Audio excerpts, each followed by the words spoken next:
On. There you go.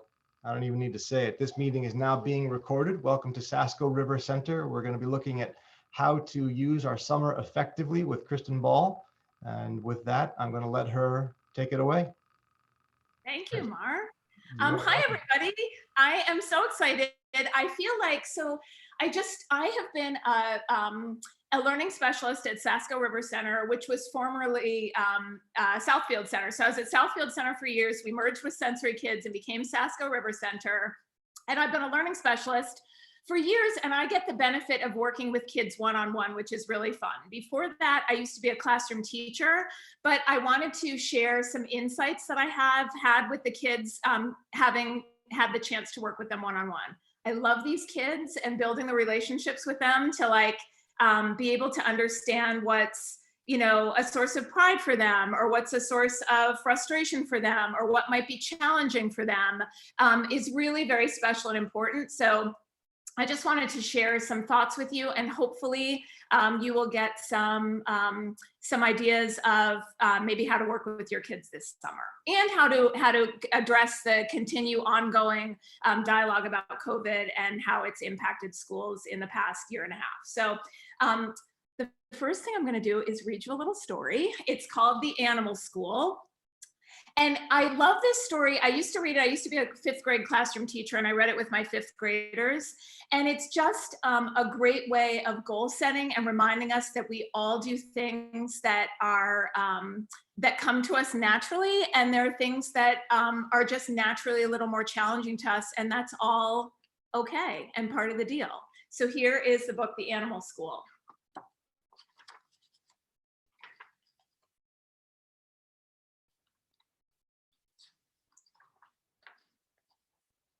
I knew there was a once upon a time page. Once upon a time, the animals decided they must do something heroic to meet the problems of a new world.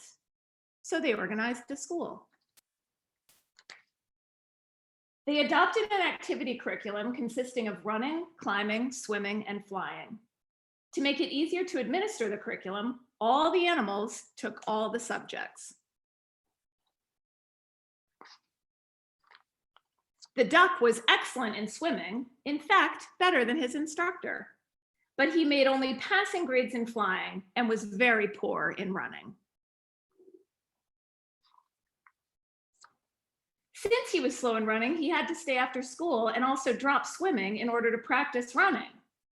This was kept up until his webbed feet were badly worn and he was only average in swimming. But average was acceptable in school, so nobody worried about that except the duck. I don't know how well you guys can see this, but look how stressed out that duck is. He was so proud before, and now he's so stressed. The rabbit started at the top of the class in running, but had a nervous breakdown because of so much makeup work in swimming.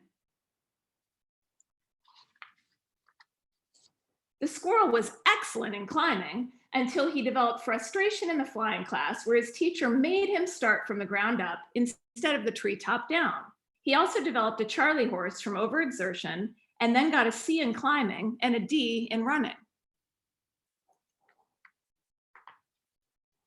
The eagle was a problem child and was disciplined severely. In the climbing class, he beat all the others to the top of the tree, but insisted on using his own way to get there.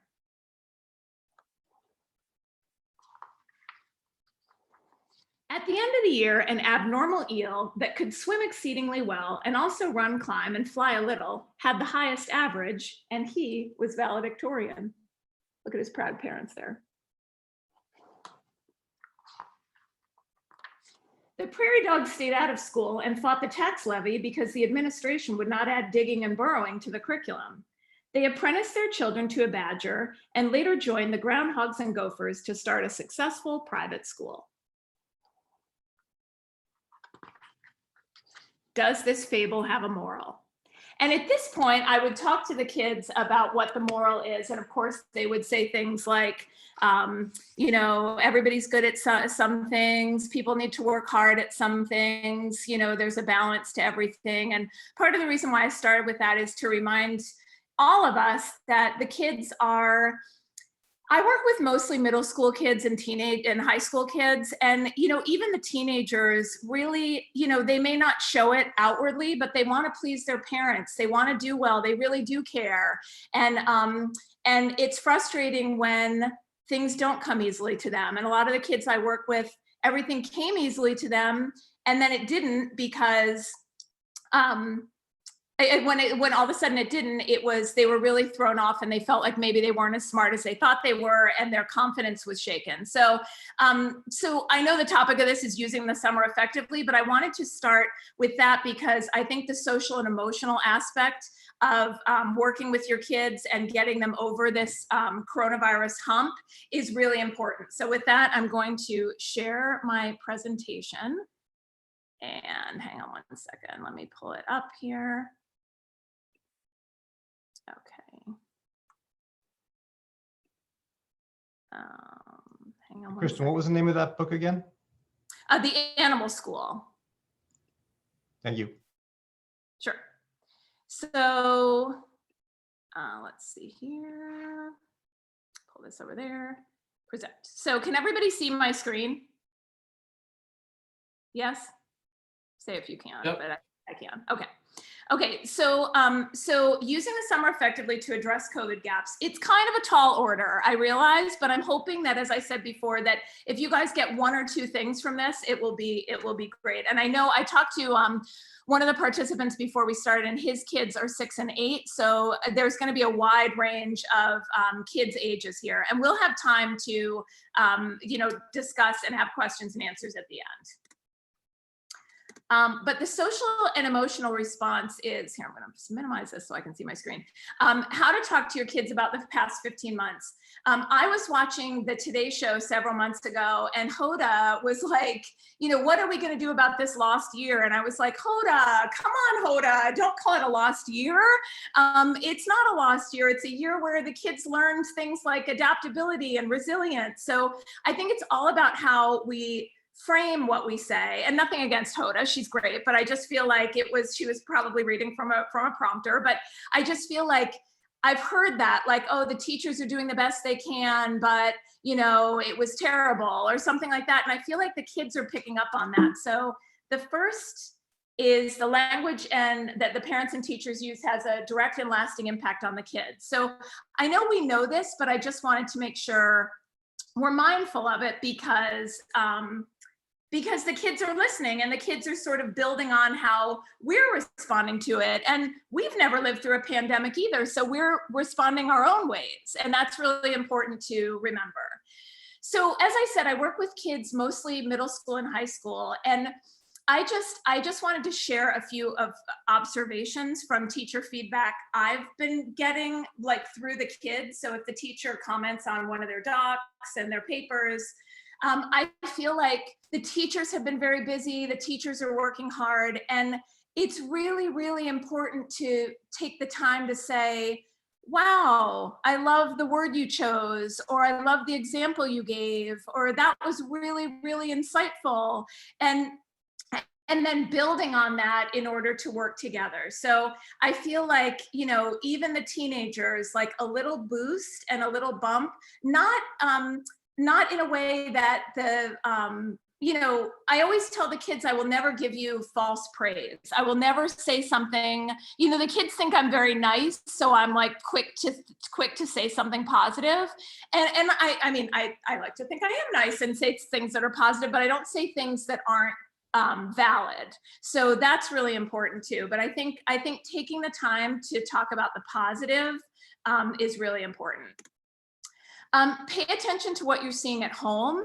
If the kids seem nervous, or if the kids don't seem nervous, I just feel like as we move into the summer, it's a time for, reflection on the year, what was good, what was maybe challenging, and what the kids did really well and maybe what they can work on. And we're going to talk about goal setting in a little bit.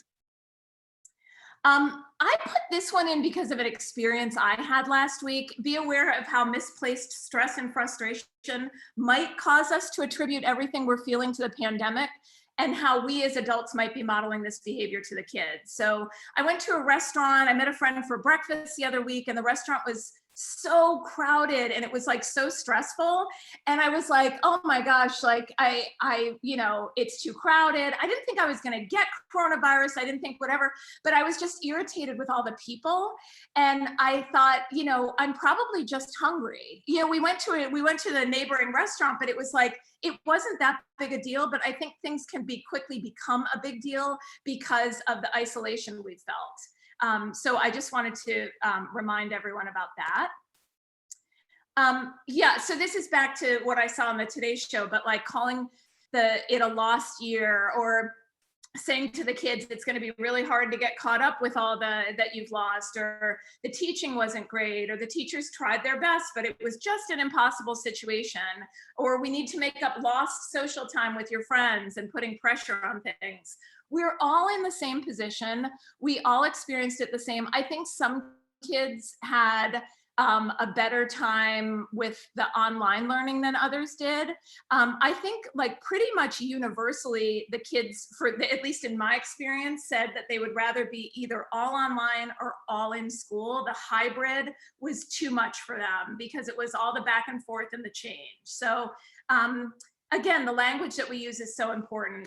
And now, perhaps, I think it's always the case, but perhaps more than ever, we need to build on the positive and focus on all the kids have done well, both in school and outside of school.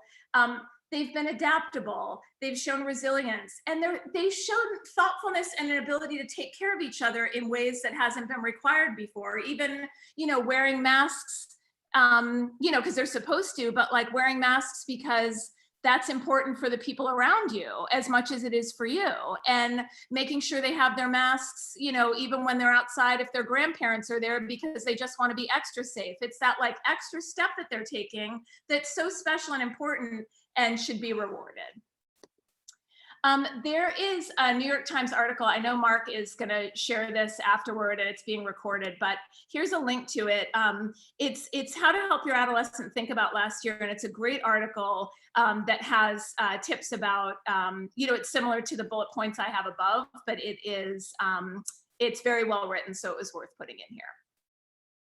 So once the social and emotional is taken care of, I feel like moving on to like how to work with your kids this summer. Reviewing feedback is the first step. So, and I know that the kids, especially the teenagers, will probably resist some of this stuff. And you're maybe thinking, oh, okay, Kristen, come to my house and you try to do this with them. But I do think that it's a time for reflection and goal setting. And I think that the kids will respond to this. So go through the teacher feedback and reports from the school year with your child. I know schools are different. The school where I used to teach, it was all narrative reports. So there was a lot of information in there. Some of it's more grades, but I think there are always comments from the teachers. And maybe there were a few big assignments during the school year that will help you guys have stuff to go through and talk about what the kids did during the school year. And I would say first, highlight all the positive comments and take time to do that. The kids, they just get like smiles and like they're so like happy to get praise. And I feel like it's so important to do that. So when you highlight the positive comments, ask your child if he or she agrees with those comments and take time to acknowledge them. In this way, the kids will be like, instead of you just saying you did great because, Mr. Such and Such said this or Miss Such and Such said this, they can talk about them and they can take a moment to say, yeah, I actually did do that. And yeah, I did do that. And I'm proud of myself for that. Then after that's said and done, address the areas of growth.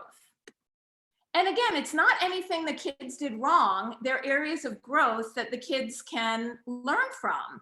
If the kids knew everything and everything was all A's all the time or all positives all the time, why would they be in school? And it's just, I know that that's not life is some jargon. But I feel like,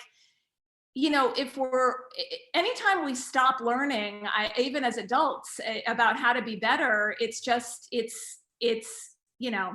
I don't know. I just feel like areas of growth are important and have value, and the kids deserve to be held to high standards, and they're going to be areas of growth. So as you address these, ask your child if he or she understands what the teacher is saying and whether or not she agrees. Again, this gives your child an opportunity to acknowledge what's happening, and maybe there's something where they're like, I did that one time and the teacher put it in the report card, and that's fair. That happens sometimes. Or maybe it's something that they're embarrassed about or frustrated about. And this is an opportunity to, like at the beginning of the summer, there's no stress of the school year, and just take the time to do that. And if they don't agree with it, that's fair. But talk about what they do agree with and maybe what they think the teacher might be talking about. Discuss with your kid at how doing work at home, either online learning or doing the homework went. And ask them if there's anything to add to what the teacher has based on what their how stuff went at home, depending on how much of the year your kids were online. Are there any positive comments to add? Are there any areas of growth to add? And then you can use this feedback to set a few goals. Are there any questions so far? I feel like I'm talking a lot. I know I'm the presenter, but I can't really see you because I'm sharing my screen. I kind of can. Any questions? Mark, can you help me see if there's anybody? I am looking. No questions right yet. Okay, all right. So next slide. Oops. Setting goals. So how to work with your kids this summer. So define a goal and its purpose. Remember that a goal is not an outcome. So the kids are very quick to say their goal is to get better at math. That's not a goal. That's what will happen when they have goals they stick to. So a goal may be toward the objective of getting better at math. A goal may be to make a commitment to asking the teacher questions when the material is unclear. Or a goal may be, the goal is not to just not miss any assignments. The goal is to check Schoology or whatever it is, Aspen, Power School, after school every day to make sure everything's been submitted every night. Discuss the difference between academic goals and executive functions goals and how they're both important and in a lot of ways interconnected. Excuse me, a goal may be to pack your backpack every night before you go to sleep. Excuse me, this is what I suggest to all the kids. And that is as important as, learning how to study for a test, because I feel like, the more they're prepared, the better they feel and the less they worry. And so, they're all connected. Then identify 2 to 3 tangible goals with their child. There may need to be some negotiating here. I feel like it's really important for the child to feel like he or she is part of the process and that you're not imposing goals on them. They're setting goals for themselves because they deserve it. Once the goals are identified, articulate a few strategies to help work toward each goal. So for example, if the goal, like the example before, is to ask the teacher questions, some strategies to achieve that goal or to work toward that goal might be to check the teacher's office hours, see if he or she prefers meeting in person before or after school. Mark the problems and questions in such a way that your child can ask all of his or her questions at once. So they have like maybe they're circling them on their homeworks, or maybe they're making note of them so that they have them all when they meet with the teacher once a week, let's just say. And another strategy may be to get extra practice for that particular concept. They don't even need to get it from the teacher. They can, but they can. I always think it's best to work with the teacher, because the more the teacher knows how much you care and how hard you're working, the better the relationship is. So, but you can also get extra practice on Khan Academy and sources like that. But I just feel like getting extra practice for that particular concept to work on prior to the next assessment will help the kids be able to be prepared, to feel less stressed, to get organized and be on top of things, instead of like, especially if there's a unit test, that can get very overwhelming. But if they've identified the parts that are difficult for them, ahead of time, then studying for a big test becomes much less overwhelming because it's more targeted. And then remind your child and yourself, because I know that it can be stressful during the school year, especially, that we work toward goals, that goals can be adjusted over time and it can take a while to reach them. And they could be ongoing for a really long time. There's short-term and long-term goals, and we have goals our whole lives, not in like a daunting way, but just in an empowering way. It's an opportunity to improve, and we all want that, and to have less stress. Okay, and so the final part of this is making a plan. So work with your child on making a plan to work toward his or her goals. And this is going to be, maybe it's that you do this now and you have goals that you review prior to the next school year. Maybe it's that your child has summer work, either requested by the school, or that's part of your family structure, and you can work on the goals this summer. It really totally depends on what you want. So go over any summer work required by the school. There shouldn't be any surprises late in August for you or the kids that they're scrambling to get done. And review any summer work you're requiring at home. Maybe it's that the kids are going to read 2 books this summer. Maybe it's that they're going to do a math packet. Maybe it's that they're going to write in a journal. Something like on a rainy summer day, or when they need downtime after they've been at camp, or whatever the case may be. But almost like preview it at the beginning of the summer so the kids know the expectations. Then create a plan, a daily or weekly schedule that your child agrees to. And I know I've said a lot about your kids being involved and agreeing to things. I know that you're the parents and they're the children, and I get that. I just feel that the more buy-in you have from the kids, not in a like manipulative way, but in a like team, I don't know, working together way, is best. And again, there may be a need to do a little negotiating here. And I also don't think that the plan should be outrageous. I mean, maybe it's like, if you're writing in a journal, maybe it's like Monday, Wednesday, and Friday, write for a half hour or something like that. But when you look at your kids' schedules, for the younger kids, maybe they're going to a camp from 9 to 12. They come home, they have some downtime, maybe they want to play with their friends. So maybe they write for a half hour before dinner, or maybe if they're up early, they write before camp. For the older kids who have jobs and things, it's going to need to fit into when they get their work done. But if it's simple and consistent, it will not be burdensome. It will help build habits. So that's the hope. Include check-ins for both accountability and praise. I feel like sometimes, it's like the best of intentions and the schedule's created, and then, it's summertime and you guys may forget, or the kids hope you forget, or the kids actually do forget. And I just feel like, to the extent it's consistent for the parents as well, it's an opportunity to praise them and to say, look at what you did. And I also think with things like writing, I mean, then they can see the improvement over the course of the summer, and it's a source of pride.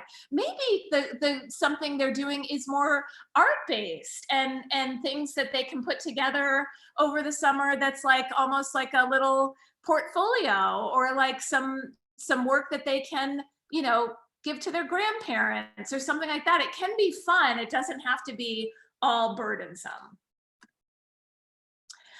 If applicable, check in with the teachers in school before the end of the school year about the possibility of previewing work during the summer. For some kids who have some anxiety, or for some kids who maybe, how reading could be a little more challenging for them, and they get, stressed out or behind because reading a chapter in a book, which may seem like, the teacher's going light on homework that night, may be really hard for some kids. So if there's a possibility of doing some previewing to alleviate some of the kids' stress in the fall, then that may be a good idea for now. And then if you use that work to work on during the summer, it's actually a win-win, because the kids get the skills and practice over the summer. And then the reward almost is when they get to school in the fall, there's some familiarity with it, so they don't get so worried. For academics, I think focus on the skills, not necessarily the content.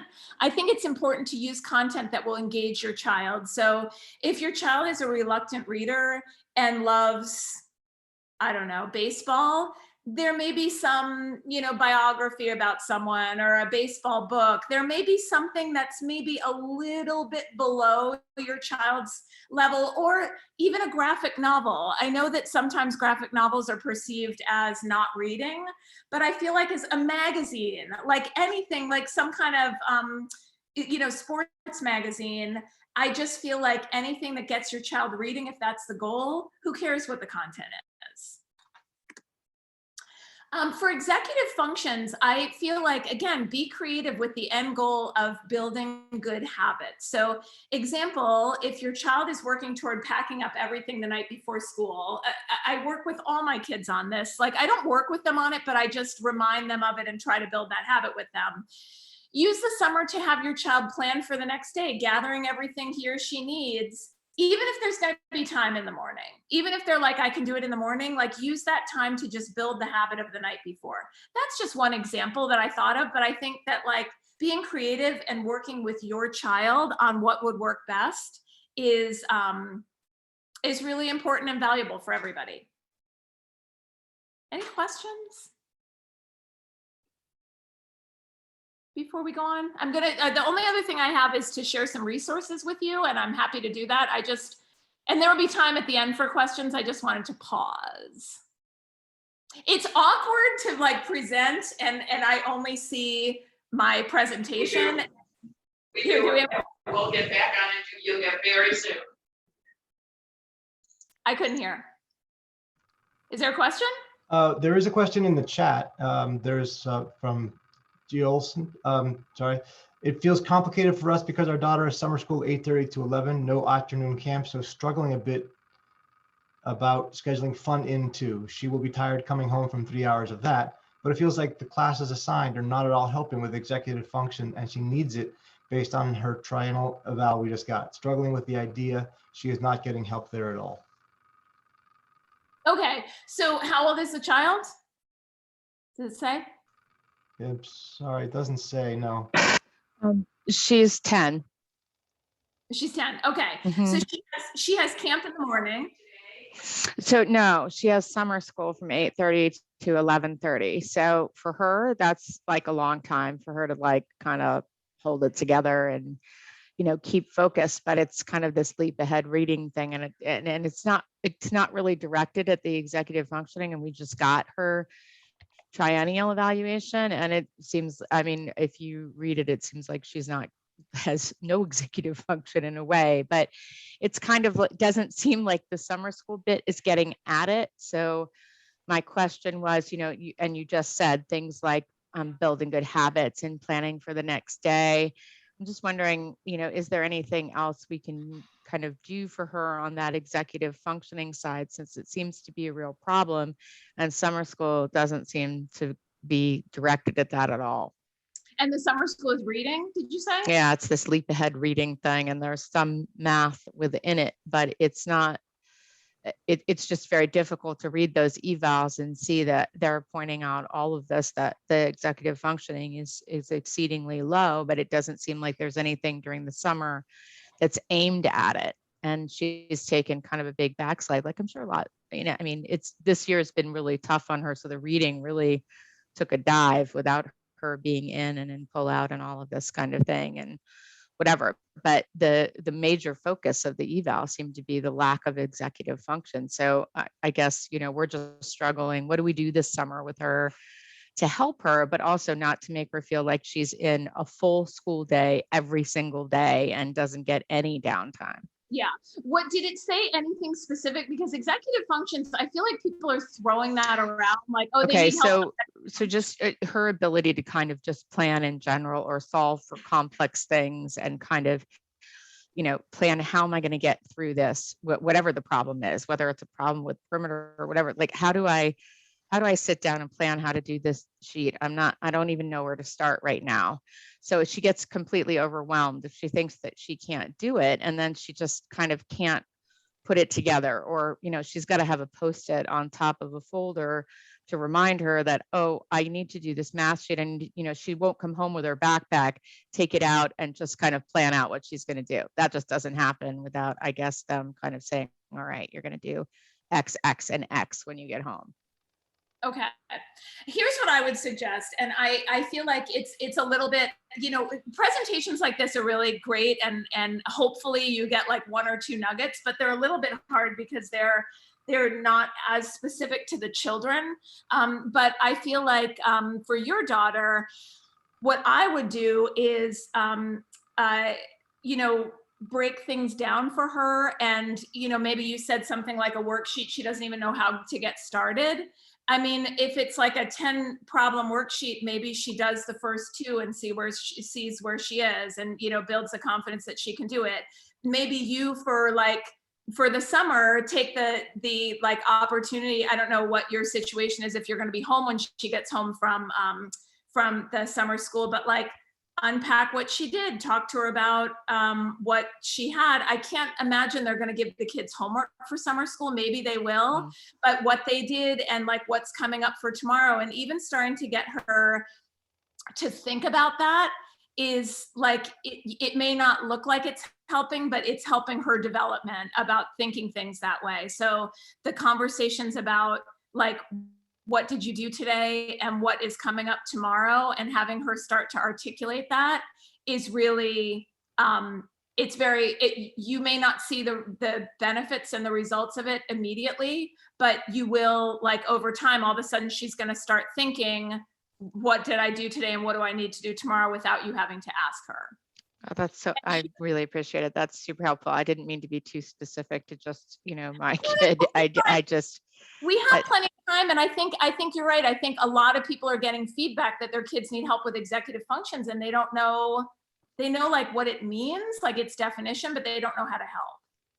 Yeah, absolutely. You got a report, but then they're like, okay, well, that's great, but I'm not sure what to do with that. That's what I was saying at the beginning. I would never slam teachers, because I am a teacher, number one, and number two, I think the teachers are working really, really hard. Yeah, absolutely. I just feel like that in some cases I've witnessed that the positive feedback is kind of like, taken over by the negative feedback. And I'm not sure why that is. I think everybody's just overwhelmed, but I feel like, your sense from reading this is that your child has no executive functions, and like, that shouldn't be she's 10 years old. You know what I mean? I just feel like she'll get there. Thank you so much. Oh, you're welcome. Okay. So here I have some, I keep clicking here. It's, you know what I wanted to say? Okay. I'm glad I have slides, because, okay. So, if you're planning on working with your kids this summer, again, we talked before about setting goals that maybe you're setting them now and you're reviewing them before the school year, and you're just taking the summer off.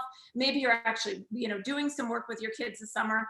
But I wanted to, I'm going to share some resources with you, but I wanted to highlight Responsive Classroom, which is it's not really a program. It's more, they have some books out, but they have some great resources online, and I have the link here. But they talk about having engaging academics, and, things that are appropriately challenging, fun, so that the kids are like, have a source of pride and they feel good, but they're also challenged. So you don't want something that's like so simple that you're just saying, it's like letting a child win a game like every single time. That's not great, but maybe like, giving them a break every once in a while to keep them, that's a bad example, but I just feel like, to make it challenging but not overwhelming, and to keep it fun, to make it challenging in a way that they're invested and they're excited, and not overwhelmed and discouraged. So, and the summer's a perfect opportunity to, as I said before, pick content that will engage them, because your kids and what they're interested in. And maybe there's something that they're interested in that they haven't started and know nothing about. For classroom community, it's just so important to have a space where the kids feel comfortable, even when they're in high school. I just feel like it's so important for the kids to feel a sense of belonging and significance. And I know that your houses are not a classroom, but I do feel like, you know, a place where they feel like empowered and engaged and inspired and motivated. I know that may be like a little bit of a dream world, but I just feel like to the extent that can be. Again, with this creating a schedule for the kids, I feel like if it's overwhelming and like you're going to do this for an hour, then you're going to take a break, then you're going to do this for an hour, then you're going to do this, it's just going to be too much. And I feel like just like calm, simple, orderly, where they feel responsible and they feel trusted and they are engaged in their learning. And then teaching, and again, you guys, because you're the parents, you're always the teachers as well.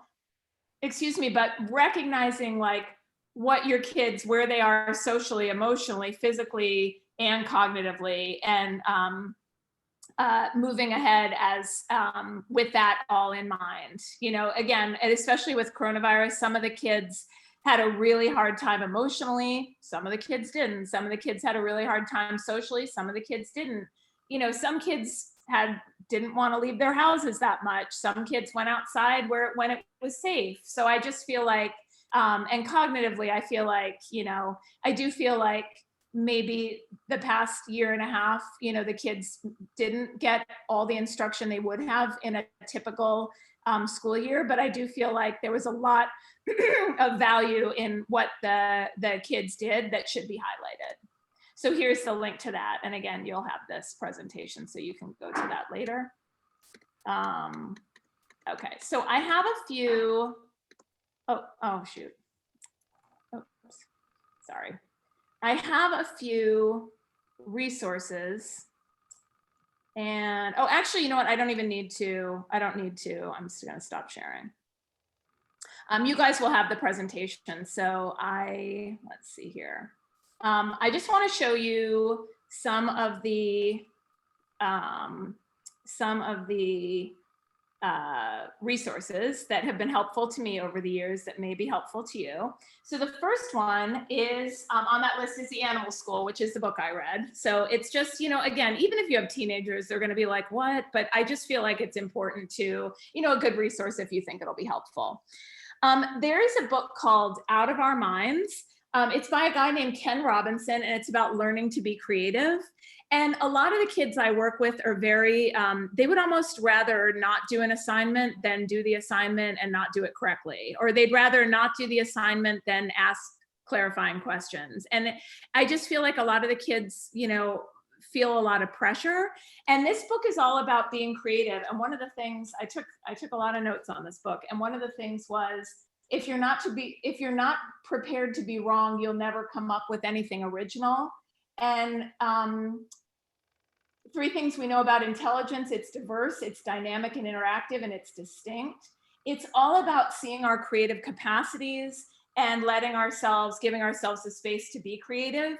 And it's really good. If you don't want to read, I mean, it's a pretty, I thought it was a good book, but if you don't want to read the book, he has a bunch of TED Talks that are really, really great. And he's a pretty engaging speaker. So it's Ken Robinson. And again, this is on the presentation. What else do I have here? Hold on. Oh, What the World Eats. So I'm just thinking, like, there's this is a little bit out of order, but on the link that you'll see is the World Happiness Report. I don't know if you guys are familiar with this, but the Sustainable Development Network Solutions came up with, and it's all through the UN, and it's about the world happiness, and it measures the equality and inequality and access to happiness. And it's so interesting because, you know, of course, when the kids are happy, they're more, you know, open to learning, and they're more open to taking risks and things like that. And I just feel like the report is really important. And one of the things that it highlights is, being sort of outside of ourselves and remembering that there's more than just what's happening in our own lives. And so a lot of the resources that I have that I used to use with my students are global in nature and sustainable development in nature. But this book is called What the World Eats. And if you're looking for a project with your kids, especially, I mean, who doesn't love a little food? But this goes on, the pictures are gorgeous. It goes with it highlights different cultures and different foods around the world. It has some recipes in there that then you can cook with your kids. And again, that's like an executive functions thing that's like integrated in there, because it's like, getting the recipe, measuring out, following the steps to make whatever you're making. So this is a great book. And if they want to read and write, there are stories about families and where they come from. And maybe there's a certain part of the world that interests your child. And then you guys take it on, to a whole other level, or maybe you just use this book, but maybe they write a paragraph about, what food they would like the most, or what place they would like to visit the most. So it's reading, it's writing, it's executive functions, it's all those things. And it's a great, beautiful book. Another one that is global in nature is If the World Were a Village. And this one takes the global population and shrinks it down to a village of 100 people. And it tells you, of those 100 people, how many would have access to clean water, what languages they would speak, how many have access to electricity, how many can read. So it's just, it's looking at the world through numbers that you can really grasp for the kids. And it's interesting, it talks about religion too. And I remember only one out of the 100 people would be Jewish. And one of the kids in my 5th grade class raised her hand and said, I wonder how that number would be different if the Holocaust had never happened. And makes me emotional even to talk about it. But what the kids get from this is really special. It talks about how old they would be. So that, you can talk about access to medical care and things like that, and how that may affect people's lifespans. But something fun to do that I do with my students is, if you can say hello in 8 different languages, the top 8 languages spoken in the world, you can greet more than half the people in the entire world. And that's kind of cool and empowering. And so we would start each morning with saying hello in those 8 languages. And then it's fun, it's empowering. So this is a fun book too, that you could do some stuff with this summer. Another thing is these two books.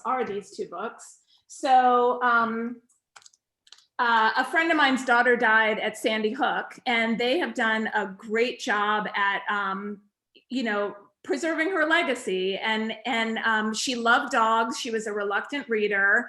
And so they created a whole dog therapy program in her name, which is actually how I got to know her, because my dog was a therapy dog with the Charlotte's litter. Her name's Charlotte Bacon.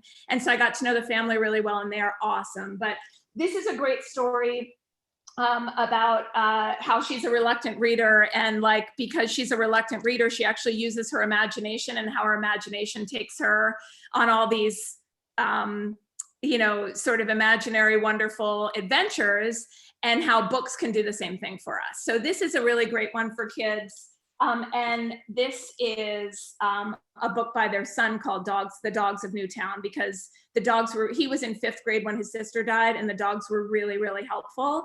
And I just feel like there's if you're looking for sort of almost a service kind of project, I feel like most people out there are dog lovers. I feel like things like this are really special and important. So that could be an inspiring sort of service learning intro to what your children might be interested in doing. This book, I feel like, is so ridiculous, I have to share it. I don't even have any connection to this book other than I thought it was so funny, but it's about a chimpanzee named Jim, who is clearly not happy. But the whole book is about how like he's a grumpy monkey, obviously, and spoiler alert, he is having a bad day and he goes through his day and everybody's like, oh, Jim, it's not so bad. Come on, there's a lot to be thankful for. There's a lot to be grateful for. And he's like, his eyebrows remain like this. And then finally somebody comes up and says, you know what, I think it's a perfect day to feel grumpy. And he's all of a sudden starts to feel better. So it's all about your feelings being validated and just sort of being where you are in the moment. And I think it's very special and good. This book, I only have 2 more things. Thanks for being so patient and listening. This book is called Summer Skills Sharpener, and this is a math one. These books are awesome because they take the skills and they spiral them. So that is teacher talk for, one page may have something with division, something with fractions, something with money, and something with measuring, and the others may have a little bit of area and perimeter and, decimals and, so it's like a lot of my experience with especially the younger kids is that, they learn how to add fractions, they learn how to subtract fractions, they learn how to multiply fractions, they learn how to divide fractions, and then they're asked to add fractions and they're like, wait, how do I do that again? And which one has a common denominator? But these ones spiral them so they're getting practice so that they're building, they're like really mastering the skills. Just one note about this, if your child, so this one is 5th grade because I used to teach 5th grade. So after 5th grade, you get the 5th grade. If you got the 6th grade, it would be skills the kids haven't learned yet. So this really solidifies. It's not, the 5th grade review isn't remediation for 5th grade. It's just building on those skills they learned and solidifying them and remembering them for into 6th grade. So that's appropriate for the kids, even if they're great math students. And the last thing I wanted to show you is so ridiculous, but it is, I don't know if you guys know the store Five Below. I love it, but it has these dice that have like 20 burpees, 20 tricep dips, 30 mountain climbers. My favorite is water break. But I feel like, for the kids, I'll do this like even with the older kids sometimes, like if they need to move around, we'll take a break and roll this. And, if it lands on the burpees a couple times in the row, I'm out definitely. But I feel like it's fun to like have this if your kids are kids who, need a little break built in every once in a while. And let me just make sure that is it. Summer skills, if the world were a village, world happiness. Yeah, that's it. So that is, we have 10 minutes. Perfect. Does anybody have any other questions? There was also a comment. There's a couple comments in the chat, Kristen, if there's no audio questions, but there's one question is, how long do people usually spend in their summer teaching their kids? I don't want to overwhelm my daughter. She's 10. I think that if you do something that's not so work oriented, but engaging, like the example of what the world eats. I mean, I think that's fun. And if she gets to cook something and you guys go shopping for the food and like, that's not work that's like, sit down and do this worksheet. That's work that is fun, but that actually gets her, reading and following a recipe and like making a list for the grocery store and all this stuff that's like, that's where I'm, thinking about being creative with these kids and helping them get the habits and the skills without sitting down and having school time during the summer. Okay. There's another question. If they're in the 4th grade right now, should I get them the summer skills 4th grade? I guess, or is it, yeah, so it's in arrears, right? Yeah, and again, it's a little confusing the way they do that, but it's, if they just finished 4th grade, get them 4th grade, and that's not remediation. It's on level and preparing them for 5th grade. And another question is, what was the dice called? Oh, they're just called 8-sided dice. They're so awesome. There's ones for yoga too. There's namaste and like different yoga poses. I mean, they're really, they're hilarious. I love them. And they're only $3 at Five Below. how much do you get out of those $3? Just you get a little cut there? I shouldn't I? I feel like I should call the Yeah. summer, I should call these people and ask for commission. There you go. All right. I don't know if there's any more questions, but that's it in the chat box. Okay, well, my email address is on the presentation if you guys think of questions afterward. And All right. thanks, everybody. You'll share that with me and then I can distribute to everybody. Yep. Probably tomorrow. We'll get those out tomorrow. Perfect. All right. All right. Thank you so Thanks. much, everyone. Thank you, Kristen. Excellent job. Appreciate the information. And I like my personal favorite were the proud parents in that book, The Animal School. Hilarious. Yeah, they're so proud. They have, yeah, all dressed up. Yeah. Thanks, everybody. Thank you. Bye-bye.